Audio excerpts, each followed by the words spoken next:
আসসালামু আলাইকুম সবাইকে। ফেসবুকে ২ টি কারণে মনিটাইজেশন অপশন চালু হয় না। ১ম কারণ হচ্ছে যদি আপনার পেজ কিংবা প্রোফাইলে কোনো কপিরাইট ভিডিও কিংবা ছবি কোনো কনটেন্ট থাকে সেক্ষেত্রে। আর অপর কারণটি হচ্ছে যদি আপনার প্রোফাইল কিংবা পেজের মধ্যে কপিরাইট কোনো মিউজিক থাকে। তো আজকের ভিডিওতে আমি দেখাবো কিভাবে আপনি আপনার প্রোফাইল থেকে কপিরাইট মিউজিক চেক করবেন এবং যদি কোনো কপিরাইট মিউজিক থাকে কিভাবে রিমুভ করবেন। প্রথমে ফেসবুকে যেতে হবে। ফেসবুকে যাওয়ার পর থ্রি ডটে ক্লিক করতে হবে। থ্রি ডটে ক্লিক করার পর ফেসবুক প্রোফাইলে যেতে হবে। ফেসবুক প্রোফাইলে যাওয়ার পর ভিডিওতে ক্লিক করবেন।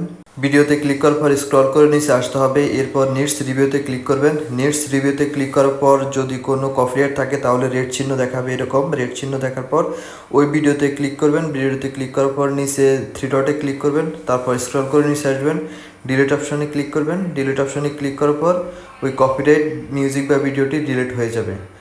তাহলে আপনার ফেস বা প্রোফাইলে আর কোনো কপিরাইট ইস্যু থাকবে না। এরপর আপনি ড্যাশবোর্ড চেক করবেন। ড্যাশবোর্ডে গিয়ে কন্টেন্ট বা ইনসাইটে ক্লিক করবেন। এখানে যদি সব কিছু গ্রিন সিগন্যাল দেওয়া থাকে